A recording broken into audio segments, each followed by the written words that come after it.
Vamos lá, meus irmãos, já oramos, mais uma vez graça e paz. Graça e paz. Amém, graça e paz. Como eu disse, não reparem minha voz, é essa gripe que me pegou. Já estou melhor, mas a voz acaba sendo afetada. Meus irmãos, hoje é a nossa 7ª aula de homilética, com muita alegria, a arte de pregar. Então a gente vai celebrar muito aqui a Deus, né? Por esse momento, eu diria, porque além de uma aula, é um momento de celebração. 7ª aula, glória a Deus. Fico muito feliz quando a gente vai progredindo assim e já estamos quase chegando no final. Então, e eu quero, como é praxe, ler um texto bíblico com vocês, porque nesse domingo, enquanto eu pregava, puxa vida, eu me lembrei de vocês e me deu uma alegria, por isso talvez eu disse há pouco celebrar, né? Me deu uma alegria. Eu preguei esse domingo no texto de 2º livro de Samuel, capítulo de número 23. Queria ler com vocês aqui aquela passagem que fala sobre os valentes de Davi, ou os guerreiros de Davi. Segundo livro de Samuel, capítulo de número 23, do versículo de número 8 em diante. Mas eu queria ficar aqui, principalmente, numa passagem no terceiro. Vamos ler essa porção todinha, até o versículo de número 12, do 8 ao 12. Mas o que eu queria destacar era o versículo 12, de fato. E como eu disse, eu estava pregando, até mencionei para a igreja, né? Não estou conseguindo sair de 2 Samuel. Toda vez vem alguma coisa. Eu até falei para os irmãos, eu já acabei a série de mensagens, mas está vindo. Então, que Deus faça como Ele desejar, né? Confesso que para domingo agora, possivelmente não é 2 Samuel, até porque hoje eu estava trabalhando em outro tema. Mas a última palavra vem do mestre, né? E eu me lembrei muito de vocês. Não citei ali, eu citei o exemplo de algumas coisas e enquanto eu citava, vinha no meu coração. Então, por isso que eu disse há pouco, né, que a gente vai estar aqui dando essa aula e fazendo esse momento de aula, mas de celebração, porque é uma celebração para mim, é uma alegria. Então, pastor, tenha a bondade de ler para mim, segundo livro de Samuel, capítulo 23, versículo 8 ao 12. Vamos lá. Estes são os nomes dos principais guerreiros de Davi. Jabezão, um taquimonita, chefe dos 3 guerreiros principais. Numa ocasião, com uma lança, enfrentou 800 homens numa mesma batalha e os matou. Depois dele, Eleazar, filho de Auitá, Dodô. Ele era um dos 3 principais guerreiros e esteve com Davi quando os filisteus se reuniram em Pas-damim para a batalha. Os israelitas recuaram, mas ele manteve a sua posição e feriu os filisteus até a sua mão ficar dormente e grudar na espada. O Senhor concedeu uma grande vitória a Israel naquele dia e o exército voltou para onde Eleazar estava, mas somente para saquear os mortos. Depois dele, Samá, filho de Agé, de Arar, os filisteus reuniram-se em Lei, onde havia uma plantação de lentilha. O exército de Israel fugiu dos filisteus, mas Samá tomou posição no meio da plantação, defendeu-a e derrotou os filisteus. O Senhor concedeu-lhe uma grande vitória. Glória a Deus. Olha só, que texto maravilhoso. Você leu até o versículo 12, não é isso? Até o 12, pastor. Ótimo. Leia para mim, mais uma vez, o versículo 12, por favor. 12. Pois não. Samá tomou posição no meio da plantação, defendeu-a e derrotou os filisteus. O Senhor concedeu-lhe uma grande vitória. Aqui, Jabeção vence 800 com uma... Olha que fantástico. Ele vence 800 homens com uma lança, enfrenta Jabeção. Eu mencionei domingo, uma modéstia à parte, eu achei que a minha introdução foi muito boa. Foi um presente essa introdução, porque eu não tinha essa introdução. Eu não tinha. Eu confesso, eu sabia o que eu ia pregar, que era essa porção. Na realidade, eu preguei até o versículo de número 17. Eu sabia do conteúdo, eu sabia da ideia, mas a minha introdução eu não sabia. E aí, quando eu comecei a fazer minha introdução, eu perguntei assim: você é um valente? Que tipo de valente você é? Valente segundo o mundo ou valente segundo Deus? Porque se você é um valente segundo o mundo, a sua valentia não diz nada para Deus. Vamos pensar sobre isso hoje? Então, eu achei que foi muito legal. E aí, na minha introdução, eu trabalhei um pouco essa ideia. Falei assim, porque muitas vezes a gente é valente segundo o mundo, a gente enfrenta as pessoas, a gente não leva aforo para casa, a gente é sincero, diz a verdade, mas isso diz alguma coisa para Deus? Não diz nada. Aqui conta a história de valente segundo o coração de Deus, que é totalmente diferente. Eu falei, olha que presente. É claro que agora falando com vocês até embeleza um pouco mais, mas ali na hora, no calor, né? E aí eu falei de Jabeção. E aí, quando eu falei de Jabeção, eu mencionei algo muito interessante sobre ele, que é o seguinte: quando as mulheres cantavam para Davi que Saul matou milhares e Davi dezenas de milhares, nos dias de Davi, possivelmente se cantava assim: Saul matou milhares, Davi dezenas de milhares e Jabeção centenas de milhares. Fantástico, não? Só que a diferença é que Jabeção foi prestigiado por Davi, porque esse texto foi escrito, possivelmente, porque o texto foi logo depois da morte de Samuel, então o segundo livro de Samuel foram escritos pelos cronistas de Davi. Ora, Saul morria de inveja de Davi, mas Davi não morria de inveja dos seus valentes. Que fantástico, fantástico, fantástico. E aí eu imagino que quando as mulheres cantavam nos dias de Saul, Saul matou milhares, Davi dezenas de milhares. Davi ficava meio desconfortável porque viu o semblante ciumado do rei. Mas já nos dias de Davi, quando as mulheres cantavam, Saul matou milhares, Davi dezenas de milhares e Jabezão matou centenas de milhares, Davi dizia: e matou de uma só vez, com uma lança. Esse homem é genial. Devia ser assim que ele celebrava, porque ele não era ciumento, ele compartilhava. Olha que fantástico. Mas não foi ainda isso que eu lembrei de vocês. Eu só estou dando uma pincelada da mensagem. O segundo ponto é Eleasa. Eleasa vai batalhar com os filisteus e o texto diz que ele manteve-se em posição, Israel recua, ele não sai do lugar, ele fica no lugar, ele não vai nem adiante, mas ele fica onde? Na posição. Fantástico, né? A espada é grudada na sua mão, seu braço fica dormente, e aí ele conquista uma grande vitória e o povo vem logo na sequência para quê? Para pegar o despojo. Eleazar aqui não é ciumento. Ele não manda embora o povo, os soldados medrosos. Ele deixa os soldados compartilhar. Por quê? Porque ele caminhava no mesmo espírito de Davi. Fantástico, né? Ou seja, o que Eleazar deveria estar ensinando para o povo? Poxa, vocês foram medrosos, faça como eu faço. Mas tudo bem, pode pegar os despojos, mas guarda principalmente o seguinte, guarda a lição. Qual é a lição? Vale a pena permanecer onde Deus nos põe. Vale a pena permanecer. Porque mesmo que a gente esteja prestes a morrer, a gente está morrendo numa causa que vale a pena. Fantástico, não? Fantástico. E o terceiro que eu me lembrei de vocês, aí aqui foi de vocês. Por quê? Porque aqui o terceiro também fala a mesma coisa, que Samar, os filisteus vieram contra eles, e os filisteus quiseram que a plantação do quê? De lentilha. Mas também Samar toma posição. Quem sabe Samar aprendeu com Eleasa, né?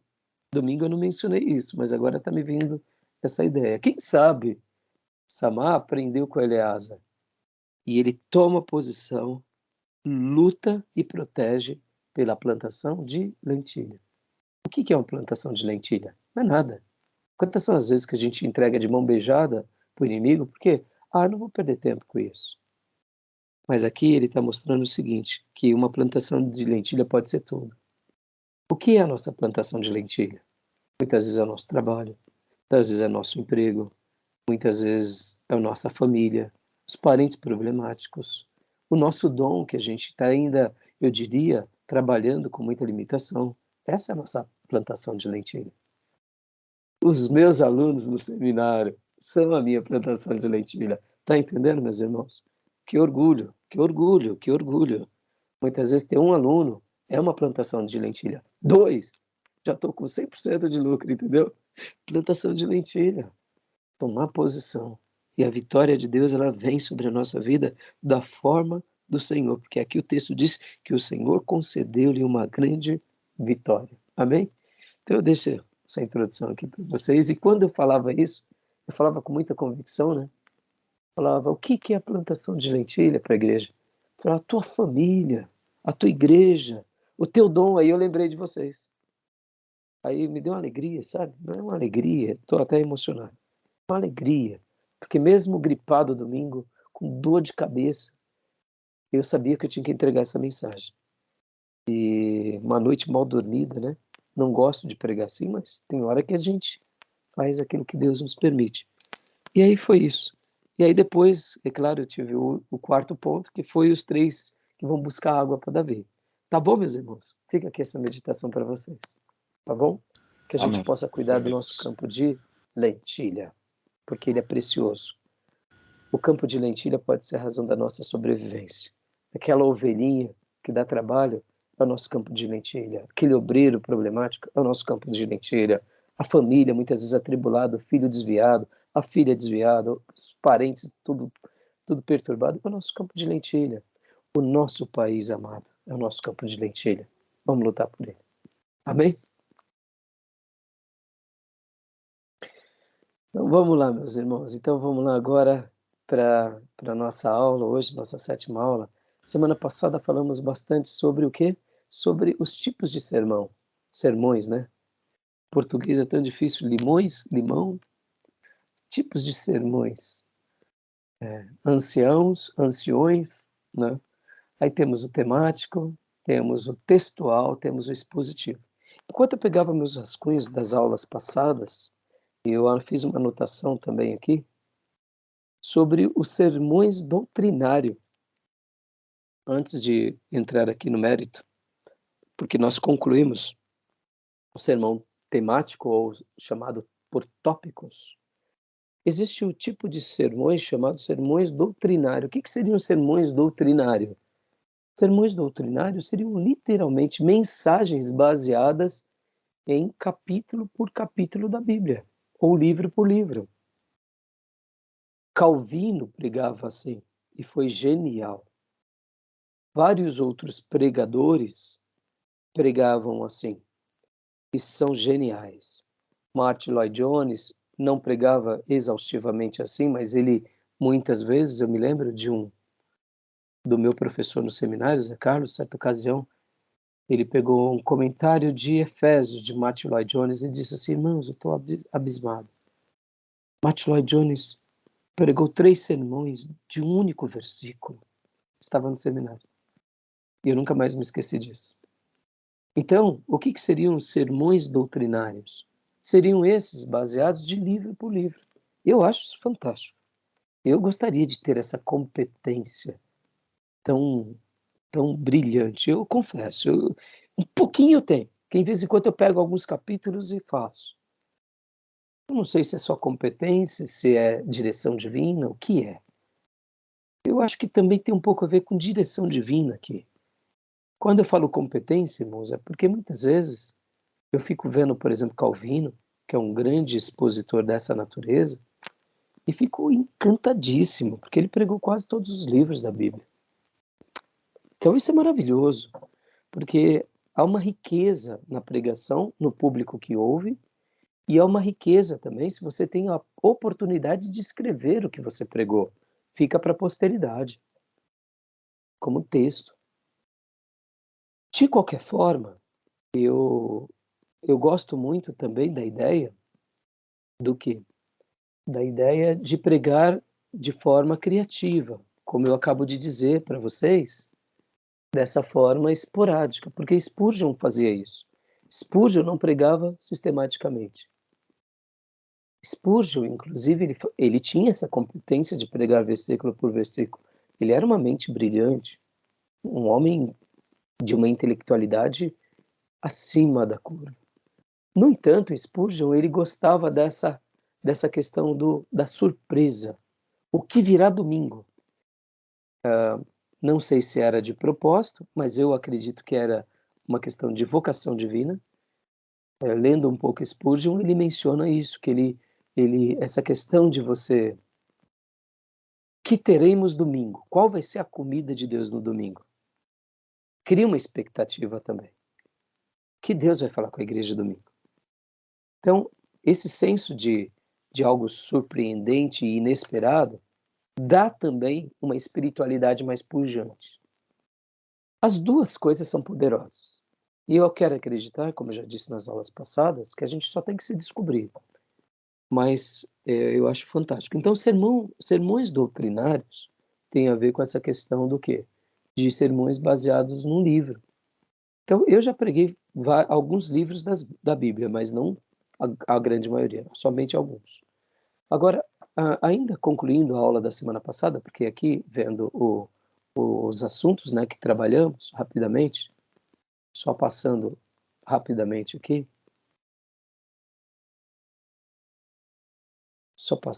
né, sermão temático, a gente parou aqui, vamos agora falar no textual, vamos começar o textual. Espera aí. Isso, a gente vai parar aqui. Então, só concluindo aqui o assunto do temático, eu tenho aqui na mão, lembra que semana passada nós mencionamos sobre, deixa eu tirar aqui, deixa eu parar de compartilhar aqui. Aqui. Eu tenho aqui um livro, esse livro é chamado Passo a Passo com Cristo. São 4 edições, não sei se vocês conhecem, mas é da Convenção Batista Nacional. São, ao todo, 13, cada livro, são 4 livros, tem 13 lições. Você geralmente utiliza esse material aonde? Nas classes de catecúmenos, ou classes preparatórias para o batismo, e também ele serve não somente para preparação para o batismo, mas ele serve também para você receber novos irmãos de outras igrejas, né? Olha só que interessante. Aqui são 13 lições, só para vocês terem uma ideia. Eu geralmente, quando eu vou dar na nossa comunidade aqui o batismo, eu dou 13 lições pelo menos, que é o passo a passo 1. E aí, deixo os alunos à vontade, se eles querem continuar estudando, né? Quando nós temos as nossas classes de escola bíblica, geralmente a gente vai trabalhando por tema. Já trabalhamos nesse material também, os 4 passo a passo. É um material muito bom. Mas o que ele é? Ele é o quê? Doutrinas bíblicas. Lembra que nós falamos semana passada que no sermão topical ou temático, ele é ótimo para você estudar doutrinas? Então, por exemplo, no passo a passo 1, as 13 lições é sua nova vida, que na realidade é praticamente o novo nascimento, mas não é o novo nascimento, seria a sua conversão, né?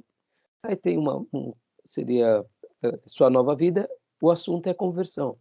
Depois vem falando sobre o homem original, o pecado, vem falando sobre o batismo, sobre a ceia. Então, olha aqui, esse é o passo a passo número 2, é o novo nascimento, justificação, adoção, santificação, perdão. Ou seja, dentro das mensagens temáticas, são ótimas para a gente trabalhar doutrinas. Lembra que eu falei, fiz a pergunta, né, semana passada?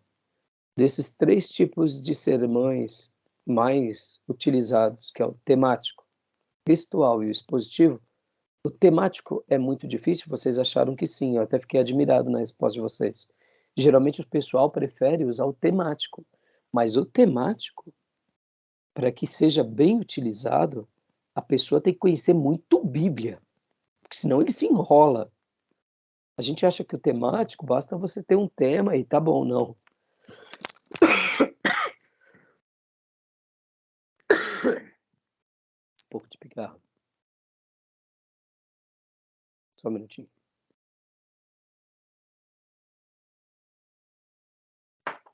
O temático é muito difícil.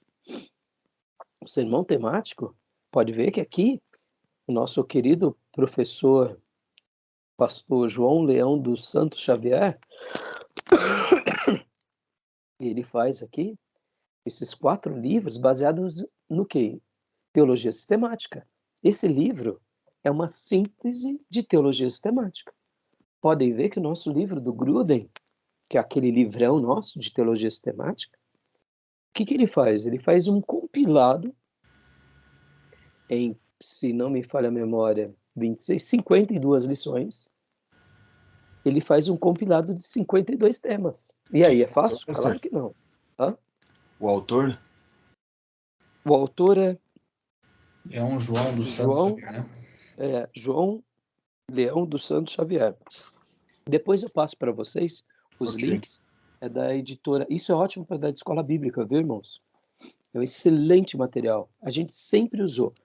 Então, a gente vai começar agora, depois da pandemia, nós não tivemos mais batismos. Temos alguns candidatos, inclusive a gente vai começar agora a classe para a próxima turma. E a gente dá o passo a passo 1.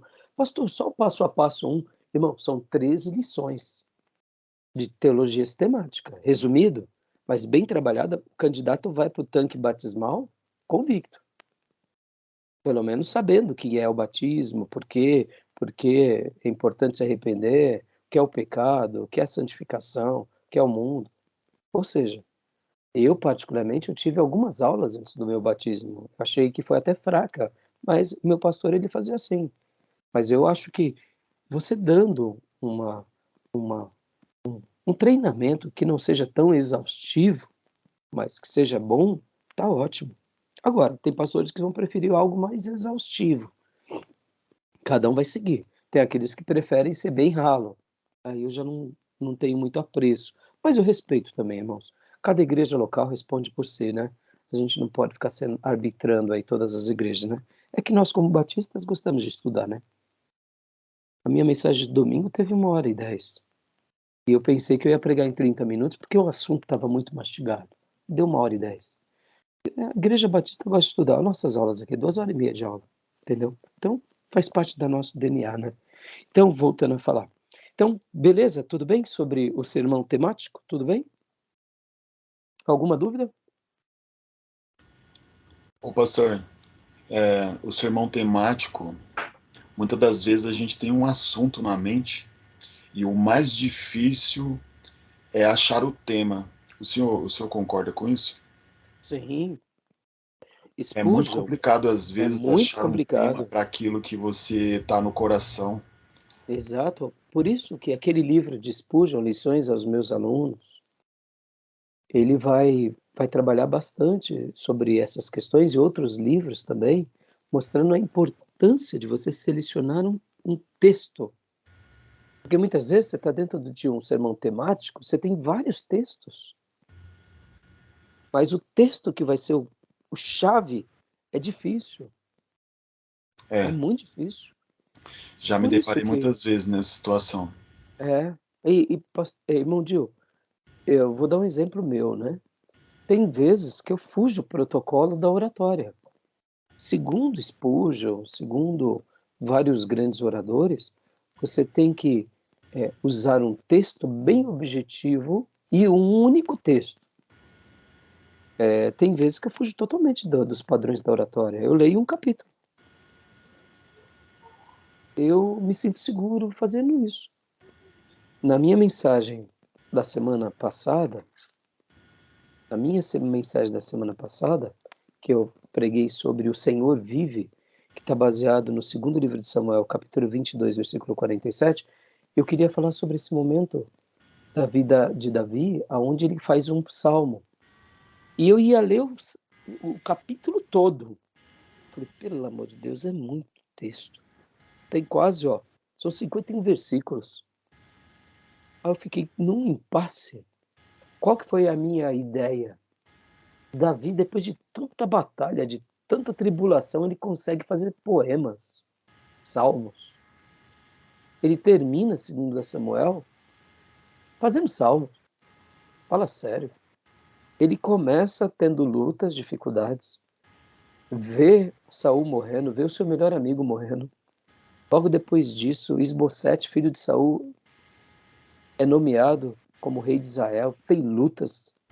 Aí ele vence Isbosete, depois peca com Betseba, depois tenta trazer a arca, depois vem Absalão, causa recontenda. Aí depois de Absalão vem quem? Vem Seba, que é outro, né, como a Bíblia chama, até domingo eu falei que Seba, eu usei um termo errado, falei baderneiro, é desordeiro. Desordeiro. Ali, né? Eu confundo muitas palavras. Aí vem Seba, aí depois vem a questão dos gibeonitas, e aí, por último, chega nas conclusões, aonde ele vai fazer um cântico de adoração a Deus, vai falar sobre os valentes, e depois, ainda para encerrar, vem o capítulo 24, que é o recenseamento, quando Deus pune ele e Israel. Ou seja, um livro difícil, é um livro de tribulação. E mesmo ele tendo tribulação, ele faz o quê? Ele faz um salmo. E o que que eu quis mostrar? Que Davi tinha essa visão de que Deus estava no controle. Então, na mensagem da semana passada, o que que eu fiz? Ao invés de ler o capítulo todo, eu só peguei o versículo 47, a primeira frase. Falei, aqui está pronto. Tem o título, está tudo. Senhor vive, foi o meu título. Peguei emprestado do próprio versículo. Dei a pincelada do salmo, li alguns versículos. E citei, né, que esse capítulo aqui do segundo livro de Samuel 22 é o mesmo que o Salmo 18, e também citei Salmo 3, que é o salmo quando Davi faz por causa de Absalão. Ou seja, ele está fugindo do filho, ele faz um salmo. Pelo amor de Deus, que camarada é esse? Está fugindo do filho. Pensa nisso. Você está chorando as pitangas, o leite derramado, aí você está compondo um salmo. Oh, meu Deus, é um homem ou não é especial? É um homem especial. A gente tem que aprender com ele. Eu, particularmente, sou. Eu falo assim, meu pai, como eu queria ser como esse teu servo, porque é extraordinário, né? Então, respondendo a tua pergunta, eu peguei aqui, o Senhor vive. Eu falei, irmãos, eu quero ler só a primeira frase do versículo 47. Aí depois eu li de novo, aí depois eu li mais alguns outros versículos. Falei, depois vocês leem o capítulo em casa. Senão eu ia me enrolar mais do que ajudar. Tem vezes, mas tem outras vezes, Gil, que eu também leio o capítulo todo. E tem vezes que eu leio 3 capítulos. Eu, uma coisa que eu aprendi, eu procuro ficar muito à vontade. Sabe aquela questão? Senhor, me guia, me dá convicção. Se eu tiver que fazer algumas coisas, que eu erre tentando acertar. Sabe assim? Não que eu queira errar, é óbvio que não. Mas vou tentar acertar, sabe? Fugir um pouco da caixinha, porque eu acredito, só para concluir essa ideia, irmãos, não tem profeta igual a outro profeta, tem?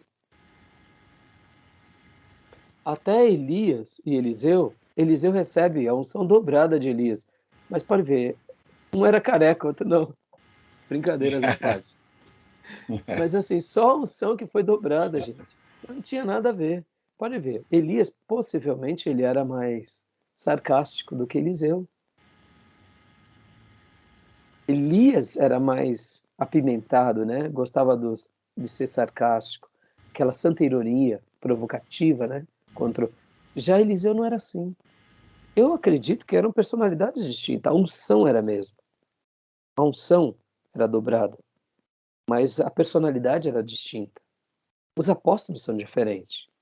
Tiago e João eram irmãos, Pedro e André, mas eram pessoas distintas.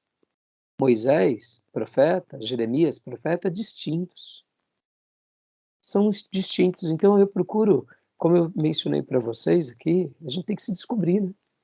Então, tem vezes que, é claro, eu procuro, irmãos, não me entenda, né?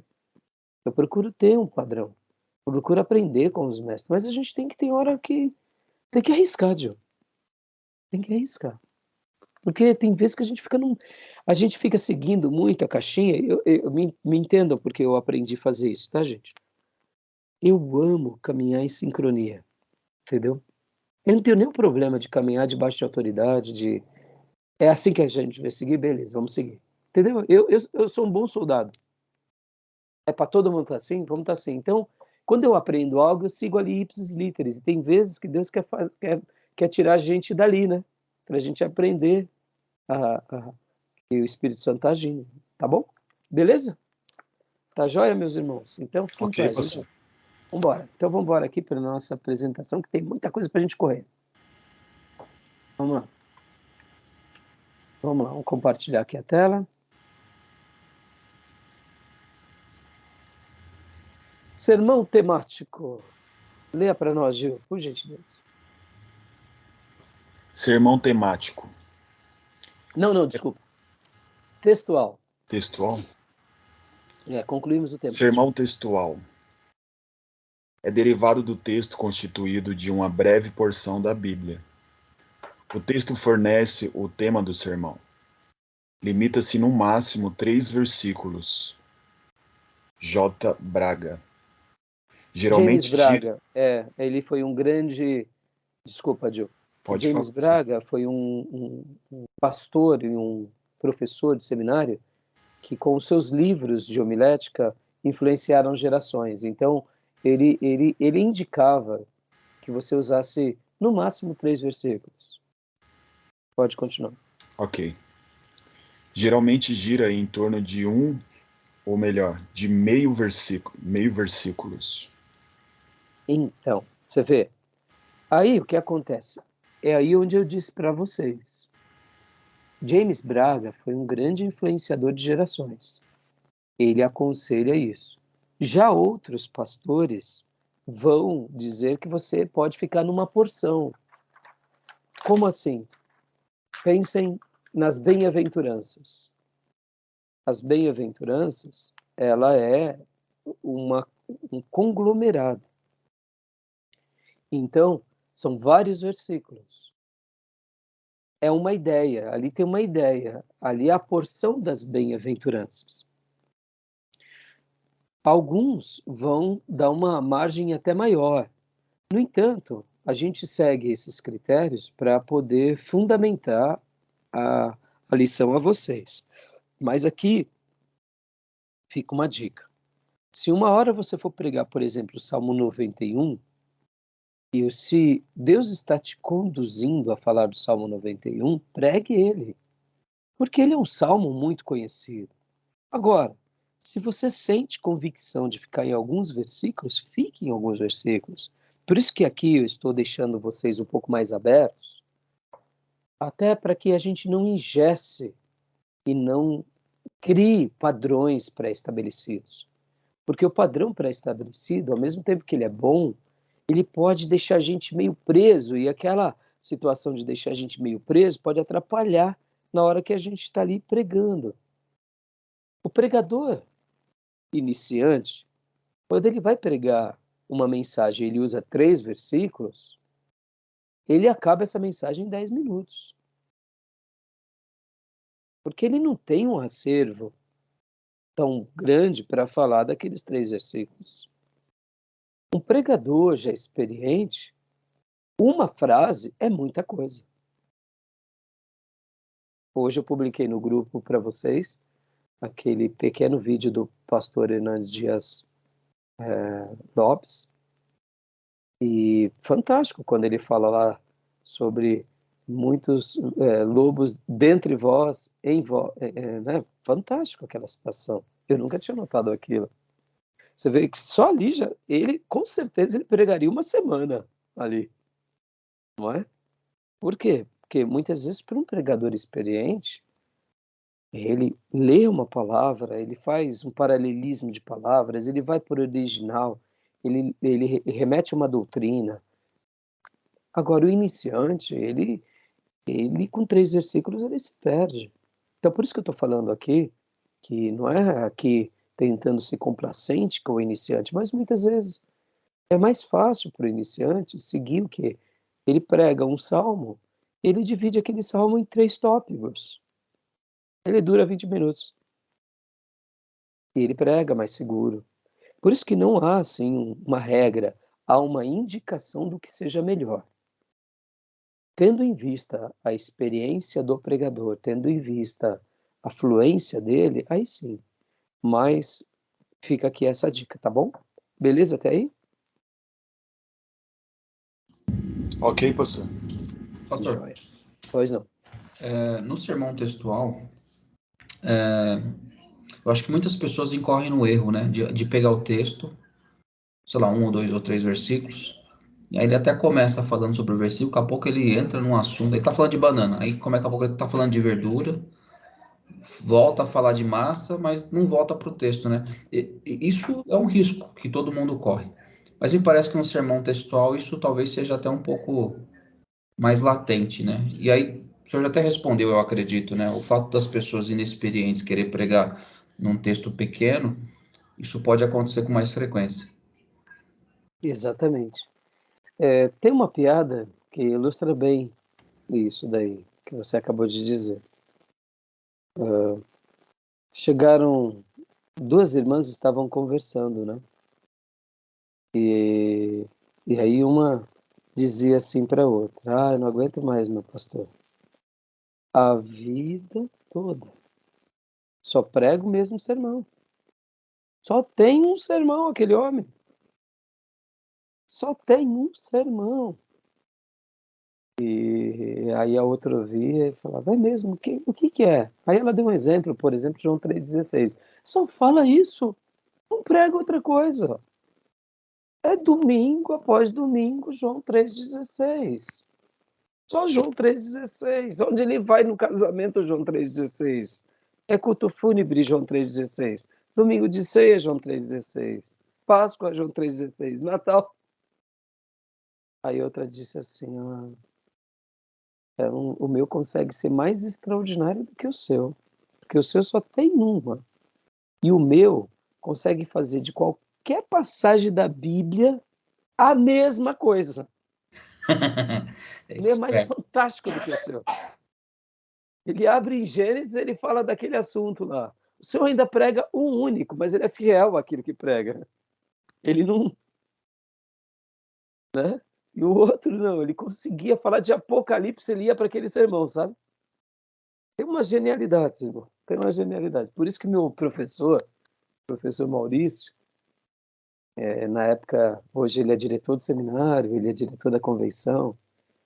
Na época que eu estava estudando, ele era meu professor.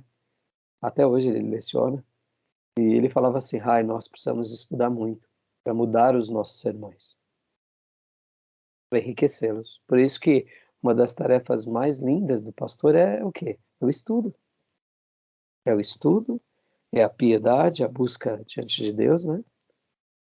E, e diante disso, para a gente não falar, ficar repetitivo, né? Ou não pregar só um sermão, ou não fazer da Bíblia toda um único sermão, né? Porque isso é genial, hein? Esse camarada é genial, hein? Ele consegue falar de Abraão e muda e fala daquele sermão. Imagina, genial. Como consegue fazer essa? Como consegue ter essa hermenêutica, né? Eu Então ele conheço fala. um que em toda a Bíblia ele fala de dinheiro, toda, tudo. Ó, aí é. Então, assim, o Maurício ele falava muito para nós sobre essa questão de estudar. Hoje está clareando uma mensagem para domingo e está assim sendo meio surpreendente para mim. Vamos ver se é aquilo que Deus vai confirmar até domingo, né? Mas é da mulher samaritana. Vamos ver. Tô, tive os insights hoje à tarde, então agora eu vou regar de oração e trabalhar. E trabalhar, né? E trabalhar. Você vê, irmãos, esse assunto é um assunto que somente quem ama a palavra entende. Uma ovelhinha, vamos pegar uma ovelhinha piedosa, mas um pouco chúcara, ela acha que o pastor não faz nada, né? Que o pastor chega ali, ora, bota de joelho e puf, entendeu? Mas uma ovelhinha já mais piedosa, que gosta de estudar, que sabe que as coisas não acontecem por acaso, que há a manifestação de Deus, mas há o nosso trabalho, ela nota, fala, o pastor faz uma lição de casa, ele é esforçado. Agora, uma ovelha piedosa, que ama a palavra, que ama o ministério, que sabe quanto é honrado, ou como disse Paulo, né, escrevendo a Timóteo, aquele que deseja o episcopado, excelente obra almeja, ou aquele que almeja, ou aquele que valoriza o episcopado, ele sabe que a função pastoral é extraordinária e que, para a gente pregar um sermão, a gente precisa gastar tempo com Deus, coração, com a consagração e com o estudo. Não tem jeito, né? Então, assim, você vê, são vários níveis, né? Tem hora que a gente, né, assim, agora aguardem isso como um consolo, viu, irmãos? Vocês vão ter mais do primeiro tipo de categoria que eu falei na vida de vocês do que do segundo e terceiro, tá? Eu espero que vocês tenham o segundo e terceiro, tá? Mas, assim, na prática, a gente vê que as pessoas, elas não são, assim, elas acham que é muito fácil, né, pregar. O senhor já ouviu? Eu ouvi isso de uma pessoa que chegou, era pastor de uma igreja também, então aí uma ovelhinha chegou e perguntou, pastor, o senhor trabalha ou só fica ou só prega na igreja? É, Isso vira piada, não é possível, né? exatamente, né? O senhor trabalha, exatamente. É, então, a maioria, irmãos, infelizmente, isso também tem um lado mais místico, que é a sola nação brasileira, o pentecostalismo, essa simplicidade frágil de que tudo é inspiração. E isso daí, infelizmente, a gente está, né? Eu tenho até uma piada também sobre essa questão de que o pastor estava estudando e aí o irmão viu o pastor estudando, falou, pastor, o senhor está ocupado? Ele falou assim, eu estou estudando, estou lendo. Aí o irmão falou assim, pastor, já que o senhor não está fazendo nada, o senhor pode me aconselhar? Aí o pastor falou, filho, eu estou estudando, né? Já que o senhor não está fazendo nada, né? Entendeu? Uma mentalidade de pobreza, né? Aí o pastor estava no quintal da igreja no outro dia, e ele estava carpindo a grama. Aí o irmão falou, pastor, eu passei em frente à igreja, eu vi que o senhor estava trabalhando, né? Eu falei, não, irmão, ali era o meu momento de lazer. Ali eu estava descansando, eu estava tendo um momento de terapia. Ali não era trabalho, entendeu? Né? Enquanto o operário, a pessoa limitada, não valoriza o ensino. Pessoas esclarecidas sabem de quanto vale o ensino. No dia que eu preguei lá na ordenação do Nildo, eu citei Spurgeon, né? Que quando eu fui, eu já contei essa história para vocês. Quando eu fui comprar lições aos meus alunos, lá na 24 de maio, na editora Pez, eu peguei o livro e falei pro Bill. O Bill é o dono da editora. Não sei se está vivo ainda. Eu falei, Bill, quanto custa? Quanto vale esse livro? Aí o Bill pegou assim e falou, esse livro, que sotaque em inglês, né? Vale. Aí deu um número muito exorbitante. Eu não recordo. Na mensagem eu falei US$ 50.000, mas eu acho que eu errei. Se eu não me engano, foi US$ 5.000 que ele me falou. Pô, mas US$ 5.000 no livro, né? Aí eu falei, ô louco, eu quase soltei assim o livro. Aí o Bill pegou assim e falou, você me perguntou quanto vale. Não, por quanto eu vendo? Aí eu falei, Bill, esse livro eu vendo ele a 30 e poucos reais, né? Mas ele vale muito. Nas mãos de um obreiro, pode mudar ministérios, pode transformar vidas. O ministério pastoral, quanto vale e quanto custa, né? Quanto vale e quanto custa? Quanto vale um pastor? Vale o trabalho de um assalariado, de um advogado. Mas quanto vale um pastor para uma igreja? Vale a eternidade daquelas famílias. Vale demais. Vale muito. Não tem preço. Vale o casamento, vale a educação dos filhos, vale a libertação das trevas, do engano. E as pessoas acham que o pastor está ganhando muito, ou que o pastor não está fazendo nada, porque está estudando, entendeu? Quem não estuda, né? É interessante, né, irmão? Como que era mesmo? Você falou o que o irmão disse? Pastor? Como que é? Pastor, o senhor trabalha? Ou só fica aí na igreja? Entendeu? Eu sei e admito que tem aqueles oportunistas, né, que fazem desse trabalho uma oportunidade de ócio, mas o verdadeiro pastor, ele sabe quanto vale a igreja. Abrindo um parênteses aqui, só para mostrar um pouco do meu dia para vocês. Eu levanto, faço minhas devocionais, busco a Deus e depois eu venho para o meu escritório. Geralmente tomo banho, me troco, fico pronto o dia inteiro, para o que aparecer. No caso hoje, nossa aula de seminário, meu expediente vai acabar às 10h15, se a aula acabar no horário, né? 10h30. E aí até eu descer daqui, já é quase 11 horas. Então, amanhã, possivelmente, eu acordo um pouco mais tarde. Um pouquinho mais tarde. Porque vocês estão só recebendo a informação, quando vocês desligarem, vocês desligam com mais tranquilidade. Eu tô tenso aqui, né? Eu tô passando informação, né? Então, quando eu desligo, eu preciso pelo menos 2 horas para relaxar. Eu sou assim, eu preciso de umas 2 horas. Aí, depois de umas 2 horas, eu começo a ter um soninho. Então, amanhã eu acordo um pouquinho mais tarde, mas se precisasse levantar amanhã às 6 da manhã, eu levantaria. Claro, ia ser puxado, né? Até porque depois encarar um dia não produz. Mas assim, o pastor, ele tem as suas demandas, né? E as pessoas muitas vezes não vão valorizar. Por isso que eu digo, a gente tem que saber que aquele que deseja o episcopado, uma excelente obra almeja, mas aqueles que também não desejam, eles podem valorizar o episcopado. Porque aquele que está no episcopado faz uma nobre função. Quem disse isso não foi só Paulo, foi o Espírito Santo de Deus. Pode ver, irmãos, não é querendo falar. Os homens de Deus, o que eles são para a nossa vida? O que foi o meu pastor que me batizou? Foi um anjo de Deus. O que foram os pastores que me treinaram na minha vida? Foram anjos de Deus. E os pastores que estão no nosso lado? São anjos de Deus. Quanto vale? Quanto custa?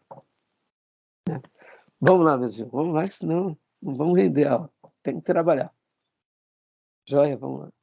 Então, textual, continua para nós, Gil. Primeiro, as divisões são sugeridas pelo próprio texto. Cada sugestão do texto é usada como uma divisão principal. Título: A essência do culto, Romanos 12:1. Sacrifício vivo, sacrifício santo, sacrifício agradável. Conclusão: que é o vosso culto racional? Olha só. Então, aqui a gente vê já, né, as divisões são sugeridas pelo próprio texto. A gente nota essa questão. Ah, nas minhas notas de aula aqui, eu não tenho isso digitado para vocês, mas eu coloquei aqui que muitas mensagens, elas podem ser feitas, sermões textuais, por inferências, ou seja, por lógica, como aqui, por exemplo, né? Você chega a ter essa conclusão do texto. Por exemplo, o Salmo 23 é um salmo que exalta o pastor supremo e que mostra a relação do pastor supremo com a sua ovelha. Essa é uma inferência. Você extrai essa verdade do texto. O Salmo 91 é um salmo que mostra que aquele que se esconde debaixo da poderosa mão de Deus se assemelha a alguém que está no esconderijo do Altíssimo. Ali ele descansa à sombra do Onipotente. Por essa razão, a vida dele vai ser uma vida abençoada. 1.000 cairão ao lado, 10.000 à direita, não seríamos atingidos, nem do dia, nem da noite. Pelo contrário, venceríamos. Por quê? Porque somos protegidos por Deus e na batalha, Deus batalha por nós. Ou seja, por inferência. São deduções, são interpretações do texto. Ou seja, o próprio texto destaca. O sermão textual, eu diria que dos três, ele é o mais simples. Mas se ele for bem trabalhado, ele é maravilhoso. Por quê? Porque o ouvinte vai guardar aquela porção. O ouvinte vai decorar aquela porção. Isso é magnífico. Isso não tem preço. Então, por exemplo, quando a gente pensa um pouco no sermão textual, e a gente pensa nessa questão, né, de que você realmente trabalha dentro dessa premissa, você pensem assim, irmãos, trabalhar numa porção bíblica de forma bem significativa, com uma exposição bem calorada, sabe, agraciada, com uma autoridade, com uma devoção, e você expõe aquilo tudo, aquela porção das Escrituras fica impregnado no coração do ouvinte. Quer uma coisa mais maravilhosa do que a cada domingo as nossas ovelhas chegarem em casa e falarem: hoje a mensagem foi a oração do Pai Nosso. E ele citar. Hoje a mensagem foi Gênesis, por exemplo, né? Gênesis 12, Gênesis 15, onde diz, fantástico. Hoje a mensagem foi Josué capítulo 1. O pastor pregou, olha, a pessoa está decorando a Bíblia, está afirmando verdades. Então a mensagem textual, ela pode ser a mais fácil de ser exposta, colocada, porque a pessoa, de repente, ela não precisa necessariamente ter aquele arcabouço, né, histórico, teológico, mas se ela tem uma profundidade, isso vai ser maravilhoso. Dizem que George Whitefield, eu trabalho muito em Whitefield nas nossas aulas de avivamento, ele lia a Bíblia de joelhos, irmãos. Ele lia a Bíblia de joelhos e ele orava em cima de cada palavra do texto sagrado que ele lia. Olha que coisa fantástica. Sejamos honestos. Só de ler a Bíblia já não é maravilhoso? Sejamos honestos. Tem hora que a gente não se cobra de, poxa, eu estou lendo um pouco a Bíblia. Eu faço essa cobrança direto sobre mim. Admito. Eu tenho hora que eu falo, Deus, me ajuda a ler mais a tua palavra. Quero ler mais. É uma cobrança que eu tenho mesmo. E já li a Bíblia de joelho poucas vezes. Já li. Mas como Whitefield, não. Admito.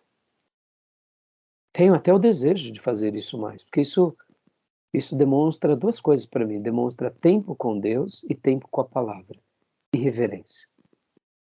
Não praticando bibliolatria, mas acreditando que a palavra de Deus ela é santa e ela é poderosa. E o que ele falava com isso? Que depois que ele orava e lia cada palavra diante de Deus em oração, quando ele ia expor isso às pessoas, ia com tanto poder e com tanta energia e com tanta unção, que era como o sol diante da manteiga ou do chocolate. Eu acredito nisso, sabe, irmãos? E para mim, hoje, sem demagogia, irmãos, enquanto eu estava lá refletindo, né, a mensagem que Deus me concedeu hoje, que está trabalhando sobre a mulher samaritana, me veio no momento, assim, bem tupiniquim, enquanto eu tomava banho. Me veio uma inspiração, porque eu estava orando enquanto eu tomava banho.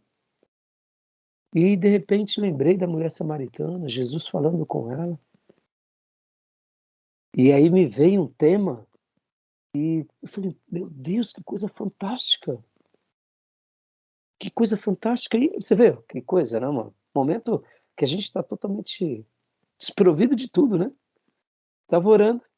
Não costumo orar muito no chuveiro, mas hoje deu vontade de orar no banho, né?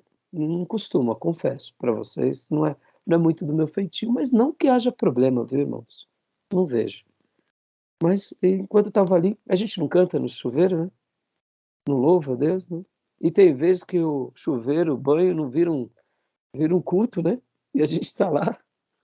Acho que os anjos falam, oh, Jesus, tem misericórdia desse teu servo. Né? A gente, isso que nos deixa meio constrangido é o pecado, viu, irmãos? Adão não tinha roupa, tá? Só para lembrar vocês, que são seminaristas, mas é bom lembrar, né? Esse negócio de roupa aí é fruto do pecado, tá? Até porque a roupa que o mestre fez lá no Éden foi de pele de animal, já mostrando, ó. Então, eu sei que é estranho mesmo, mas eu tô falando pra gente relaxar também, né, irmão? Né? Mas é dizer que Deus pode nos visitar. Deixa eu até dar o título aqui para vocês, irmãos. Olha o que Deus pôs no meu coração sobre a mulher samaritana. Que Jesus tinha tempo na agenda dele para ela. Essa foi a frase que ele pôs no meu coração. Por que isso nasceu? Porque eu fiz uma publicação de um vídeo aqui e teve um rapaz que fez um comentário nesse vídeo que foi tão forte, irmãos, falando de Deus de forma tão agressiva, que aquilo me doeu tanto. Em uma aula nossa, eu falei que Deus é o supremo arquiteto do universo. E houve um comentário, vou até mostrar para vocês aqui, eu vou só ler, né? Vou mostrar quem fez, só ler. Teve uma pessoa que ele pegou e fez isso. Fez esse comentário no vídeo. Eu fiquei com o coração tão partido. Eu até respondi para esse rapaz. E hoje, à tarde, por acaso, eu vi que eu tinha respondido. Aí depois, o que eu fiz? Eu falei, não, quer saber? Vou apagar. E acabei apagando. Não por nada. Eu falei, não vou polemizar. Sabe quando você não polemiza? E enquanto eu estava indo tomar banho, etc e tal, um pouco antes de eu tomar banho, eu lembrei desse episódio e comecei a orar por esse rapaz. Ó, O senhor o e conhece? não conheço. E comecei a orar por ele. E diante da minha oração por ele, olha o que ele fez, o comentário que ele fez, ó. Ele fez esse comentário. Deixa eu só mostrar aqui para vocês, ó. Deus é o supremo arquiteto do universo. Ele colocou assim no comentário. Olha só. Tá explicado porque o mundo deu errado. O arquiteto é demente. E aí, ele tem um vídeo explicando a frustração dele com relação a Deus. E aí, algumas semanas atrás, eu respondi para ele, dizendo: não concordo com você. Para mim é totalmente oposto. Para mim, foi, é e sempre será totalmente oposto. Mas te respeito. Aí hoje eu até acabei apagando esse comentário. Ah, vou apagar. E apaguei. E eu comecei a orar por ele. Comecei a orar por ele. Aí foi onde comecei a lembrar de tanta gente que vira as costas para Deus, que não dá mínima para Deus. Foi aí onde eu estava tomando banho. E aí lembrei da mulher samaritana. E aí me veio essa frase, que essa é a frase da ideia que eu vou pregar domingo, se Deus permitir. Na agenda de Jesus, ele tinha tempo para a mulher samaritana, uma mulher prostituta que já estava casada pela quinta vez. Eu vou trabalhar sobre isso. Deus, o Filho de Deus, ele tem um tempo na agenda dele para você. Eu achei maravilhoso. Está aqui, ó. Vamos ver. Estou orando. Agora eu vou trabalhar, né? Orem por mim. Nem sei porque eu comecei falando sobre isso. Agora fugiu. Peguei uma direita e uma esquerda aqui. É difícil fazer isso, hein? Eu entro nas ruas, mas eu volto. Oh, meu Deus, por que foi que eu comecei a falar tudo isso? Me ajudem, alunos. Ai, ai, ai, ai, ai. Eu fui junto contigo, pastor. Ah, eu acho que é por causa da inferência do texto. Eu estava falando sobre os textos, né? Você extrai as ideias. Foi ali, foi por ali. Você estava falando do Salmo Foi. 91, Salmo 23, né? Ah, isso, eu falei sobre orar no texto. George Whitefield. Verdade. Voltei, aí, voltei. Então, George Whitefield, ele fazia isso. Aí eu falo para vocês, o que a igreja precisa? E aí eu aprendi isso, aprendi com o Ariovaldo Ramos, hein? Lamento hoje as escolhas do Ariovaldo Ramos, mas para mim, durante muitos anos, o Ariovaldo Ramos foi extraordinário na minha vida. E uma vez ele pregando aos pastores, ele falou uma coisa fantástica, e eu acredito nisso. Qual é a grama, Salmo 23, que o pastor dá para as ovelhas? Essa é a grama. Essa é a grama. Pregar de forma textual é dar a grama. É só a grama. Quando a gente dá outras coisas que não seja isso, a gente está dando grama sintética. George Whitefield orava, lia e falava a palavra. Pregar textualmente é isso. Tá bom? Vou parar a gravação aqui. Tá dando 1 hora. Beleza?